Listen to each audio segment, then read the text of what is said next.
Hello दोस्तों, examination classes में आपका स्वागत है। आज मैं आप लोगों के लिए बीटेट स्टेट कंप्यूटर साइंस में दोस्तों शेड्यूलिंग एल्गोरिदम के अंदर प्रायोरिटी बेस्ड शेड्यूलिंग को आज लेके उपस्थित हुआ। ये मेरा दोस्तों लेक्चर नंबर 33 होगा। आइए दोस्तों, प्रायोरिटी बेस्ड शेड्यूलिंग को हम सबसे पहले डिस्कस करेंगे। उसके बाद इसके एग्जाम्पल प्लस एक क्वेश्चन को हम आज ही देखेंगे। देखिए, इसमें प्रोसेस को वरीयता क्रम के अनुसार निर्धारित किया जाता है। दोस्तों, जरूरत के अनुसार वरीयता प्रदान की जाती है। वरीयता का मतलब यहाँ पे प्रायोरिटी से है, ये ध्यान रखिएगा। इंग्लिश हिंदी दोनों शब्द को आपको जानकारी होना जरूरी है। दोस्तों देखिए, जिसकी प्रायोरिटी सबसे ऊपर होगी, प्रायोरिटी का मतलब 1, समझ में आया? 1 सबसे ऊपर, उसके बाद 2, फिर 3, फिर 4, 5। ठीक है, इस तरीके के। ये नहीं दोस्तों कि सबसे ज्यादा जो अंक लिखा है उसको प्रायोरिटी में ज्यादा मांगने, नहीं। जिसकी प्रायोरिटी का मतलब होता है कि जिसका 1 होगा उसका ज्यादा होगा। ठीक है, यहाँ पे देखिए, जिसकी प्रायोरिटी सबसे ऊपर होती है उसे सीपीयू में प्रोसेस एग्जीक्यूशन के लिए पहले भेजा जाता है। तो आइए दोस्तों, हम एक एग्जाम्पल लेंगे। उस एग्जाम्पल से अब आपको मैं समझाऊंगा पूरा का पूरा, जिससे हम क्वेश्चन को आसानी से कर पाएंगे। तो यहाँ पे डालिए दोस्तों एक एग्जाम्पल। ठीक है, इसमें सबसे पहले लिख लीजिए प्रोसेस। अभी इसमें मैं दोस्तों अराइवल टाइम नहीं जोड़ूंगा, ये ध्यान रखिएगा। अराइवल टाइम मैं क्वेश्चन में जोड़ूंगा, जिससे हमें पता चल जाए कि पहले एक सिंपल सा कुछ एग्जाम्पल कर लेंगे, उसके बाद अराइवल टाइम जोड़ेंगे। ठीक है, इसमें अब एग्जीक्यूशन टाइम लिख लीजिए, बीच में ही लिख लीजिए, कोई दिक्कत नहीं है इससे। एग्जीक्यूशन टाइम, और लास्ट में लिख लीजिए दोस्तों प्रायोरिटी। ठीक है, प्रायोरिटी लिख लिया। अब यहां पे आप टेबल को ड्रा कर लीजिए। सबसे पहले टेबल को हम ड्रा कर लेते हैं। ठीक, इधर P1 process, P2 process, P3 process और P4 प्रोसेस, और यहाँ पे P5 प्रोसेस, मतलब 5 प्रोसेस लिख दीजिए। देखिए, P1 में एग्जीक्यूशन टाइम 8 डाल दीजिए। कोई भी आप रैंडमली नंबर लिख सकते हैं, कोई इतना बड़ा इशूज नहीं होता है इसमें। आप सोच समझ के थोड़ा नंबर भी डालिए, जिससे आप सॉल्व कर सकें। ठीक है, यहाँ पे 2 ले लीजिए, इसकी आप 1 ही ले लीजिए, कोई दिक्कत नहीं। 4 ले लीजिए, 5 ले लीजिए, और यहाँ पे 3 ले लिए हमने। ये लीजिए, मैंने ये टेबल को आपके लिए तैयार कर दिया, रेडी। ठीक है, ये हमारी टेबल बनके तैयार हो गई। अब हम इसे सॉल्व करेंगे। इसका सबसे पहले हम एवरेज वेटिंग टाइम हर एक में निकालते हैं, इसमें भी निकालेंगे, लेकिन उसके पहले हम गैंट चार्ट बनाएंगे। ठीक है, हम क्या बनाएंगे दोस्तों? गैंट चार्ट बनाएंगे। ठीक, गैंट चार्ट कैसे बनाएंगे? इसके प्रीवियस में FCFS, SJF ये सब मैं करवा चुका हूं दोस्तों। आप प्लीज़ और प्लीज़ उन्हें भी वॉच करिए, जिससे आपको और अच्छी तरीके से देखिए। अब इसमें प्रायोरिटी में यहाँ पे आइए। ठीक है, यहाँ पे देखिए, इसकी प्रायोरिटी 1 होगी, तो सबसे पहले मैं किसका लूँगा? P2 का लूँगा। इसका अराइवल टाइम कुछ नहीं है, 0 से स्टार्ट हुआ। ठीक है, अब इसका जो है एग्जीक्यूशन टाइम कितना है? 1 है, तो 1 यहाँ पे आ गया। ये कौन सा है? P2 को हमने पहले उठाया ना। उसके बाद यहाँ पे देखिए सेकंड नंबर पे क्या है? 2 है कि 3 है? देखिए यहाँ पे तो 2 है उससे। ठीक है, तो 2 को उठा लीजिए, मतलब P1 आ गया। इसके बाद P1 आ गया, तो अब इसका एग्जीक्यूशन टाइम कितना है दोस्तों? 8 आ गया। तो यहाँ पे कितना आ गया? 9। ये कितना आया दोस्तों? 8 + 1 कौन सा है? ये वाला 1। ठीक, समझ में आया? अब इसके बाद दोस्तों देखिए, यहाँ पे P5 प्रोसेस आना चाहिए। P5 में क्या कितना है? एग्जीक्यूशन टाइम 2 है, तो 9 और 2 11 हो जाएंगे। इसको 9 और +2 कहाँ से आया? 9, ये है 9, और 2 कहाँ से है दोस्तों? ये है। समझ में आया? इतनी बार ये चीज़ बता चुका हूँ, तो आपको अच्छी तरीके से अब पता हो गया होगा। इतना समझ में आया? हमें P5 समझ में आया। अब इसके बाद दोस्तों हमारे पास कौन सा है? देखिए 4 है, ये कवर हो चुका। अब 4 की बारी है, तो यहाँ पे हमारे पास क्या है? हमारे पास अब P3 आ गया। तो 11 और 4 कितना हो गया? 15 आ गया। 15 कैसे आया आप बता सकते हो मुझे? सॉरी, यहाँ पे 3 ही है ना, 11 3 14 होना चाहिए ना। सॉरी, यहाँ पे देखिए इस चीज़ को जोड़ेंगे ना, झटके में 4 ही मैंने जोड़ दिया, तो यहाँ पे कितना हो गया 14 होना चाहिए, मतलब 11 + 3। ठीक है, अब कौन सा बचा, अब एक ही लास्ट में बचा P4 यहाँ पे ला दीजिए। और ये देखिए इसकी प्रायोरिटी 5 5वें स्थान पे है, तो इसको अब लेंगे और इसका एग्जीक्यूशन टाइम कितना है 2 है, तो यहाँ पे कितना आ गया 14 और 2 16 आ गए। ये कितने कौन कौन से जुड़ा संख्या 14 + और 2। समझ में आया दोस्तों, इतना समझ में आया तो आगे भी समझ में आएगा। आगे देखिए, अब हम इसके बाद निकालेंगे क्या, average waiting time. Average waiting time हम निकालेंगे। ठीक, देखिए एवरेज वेटिंग टाइम हम इधर वाली संख्या को लेते हैं, ये आपको अच्छी तरीके से पता होना चाहिए। ठीक है, तो हमारे पास क्या आ गया दोस्तों, यहाँ पे देखिए अगर हम इसकी बात करें P1 की, तो P1 में हम P1 में क्या क्या हम जोड़ेंगे, इसमें अराइवल टाइम तो है नहीं कि हम घटाते फिरेंगे। ठीक है, तो देखिए पहले P1 को ले लीजिए 1 ले लीजिए, P2 को ले लीजिए 0 है, और P3 के ले लीजिए, P3 का कितना है 11 है। ठीक है, और फिर उसके बाद P4 का ले लीजिए 14 है, और उसके बाद P5 को ले लीजिए कितना है 9 है।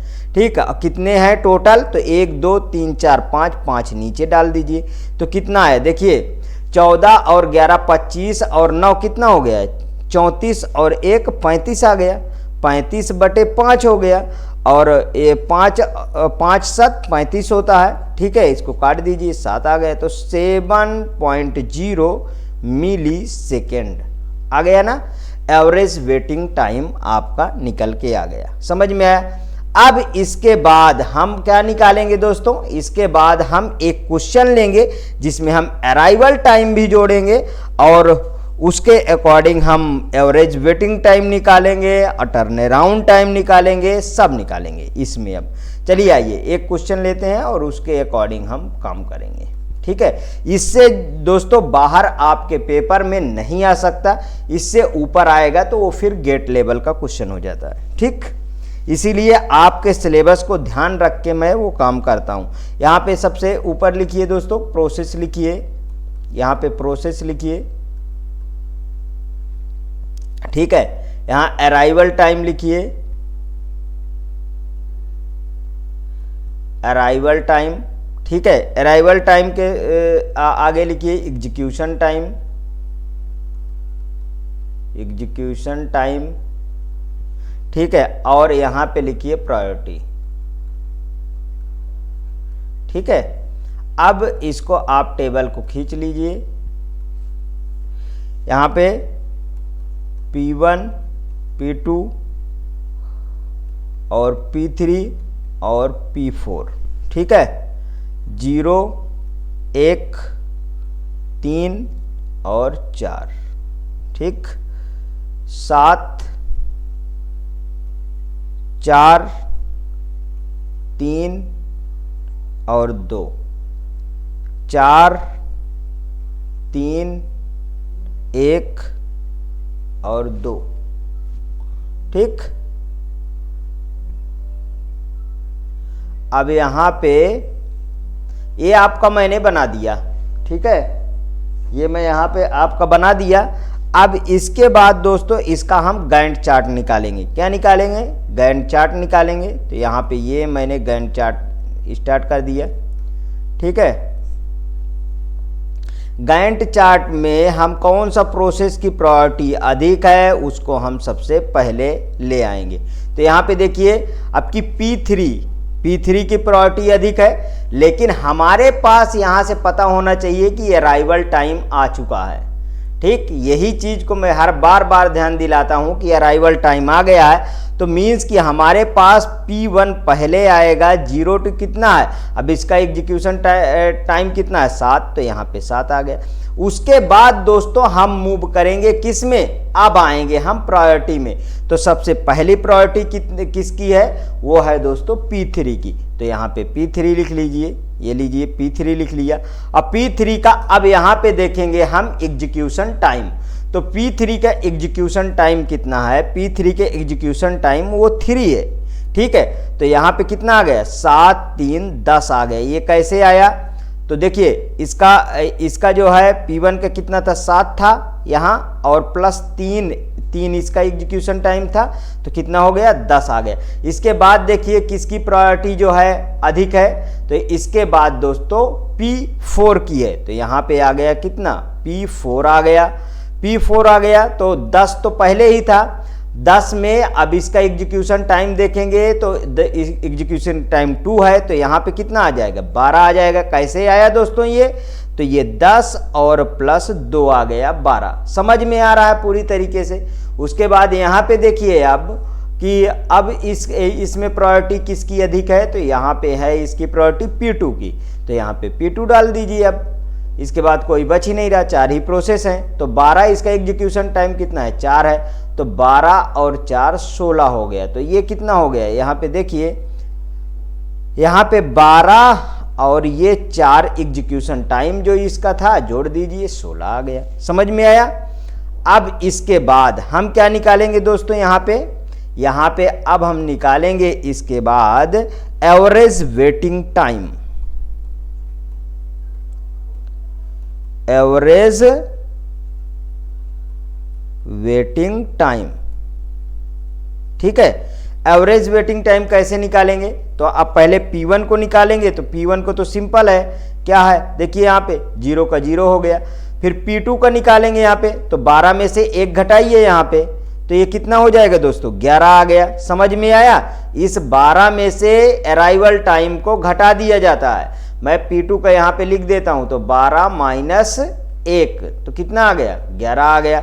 उसके बाद दोस्तों अब P2 हो गया, P3 का निकाल लेते हैं। P3 का कितना आएगा बताइए, P3 का, तो P3 का 7 है, ठीक है, 7 और माइनस 3, 7 माइनस 3 तो कितना आ गया 4 आ गया, तो यहाँ पे लिख दीजिए 4, ठीक है। अब उसके बाद P4 बचा, P4 का कितना है, यहाँ पे 10 दिया है, और 10 में से हम क्या घटा दें, हम घटा दें 4, ठीक है, तो ये कितना आ गया 6 आ गया, तो ये यहाँ पे 6 लिख दिए, ठीक है। और उसके बाद हमारे पास कितने प्रोसेस है 4 हैं, तो देखिए 11 4 15 6 21 आ गया, 21 बटे 4 आ गया, तो कितना आ जाएगा कट के आ जाएगा 4 पंचे 20, 5.25 ना, 5.25 मिली सेकेंड। समझ में आया, अच्छी तरीके से आया समझ में।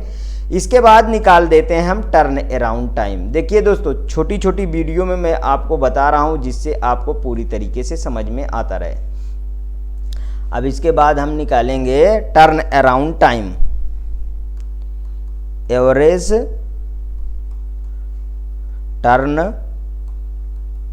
अराउंड टाइम, ठीक है। अब इसका निकाल लेते हैं।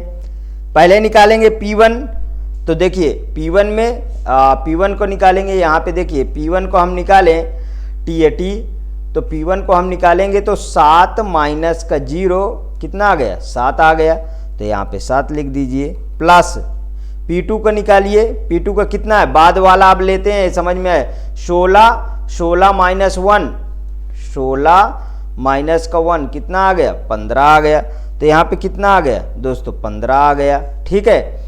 अब ये क्या हो गया P2 हो गया। अब यहाँ पे P3 का निकालिए, P3 ठीक है, P3 का है यहाँ पे 10, और 10 में से 3 आप घटा दीजिए, 10 माइनस 3 आ गया यहाँ 7, तो ये कितना हो जाएगा दोस्तों 7 आ गया। और उसके बाद P4 का निकालिए, P4 का यहाँ पे देखिए 12 है, 12 और माइनस 4 कर दीजिए, 12 माइनस का 4 कर दीजिए, तो कितना आ गया 8 आ गया। ये यहाँ पे 8 लगा दीजिए, 4 प्रोसेस है बटे 4 कर दीजिए, तो इसको जोड़ लीजिए। देखिए 7 दूनाई 14 हुआ, 14 दून 28 29 हो गया, और 8 37 हो गया, ठीक है। 8 कितना हो गया 37 हो गया, 37 बटे 4, तो ये कितना हो गया 4 9 36 हो गया, 9.25 आ गया, 5.25 मिली सेकेंड आ गया टर्न अराउंड टाइम। देखिए छोटे छोटे क्वेश्चन में मैंने आपको कितने बड़े तरीके से समझा दिया है, ठीक है, ठीक, और सबसे शॉर्टकट तरीका से समझाया कि आपको कभी इसके बाद भूले ना।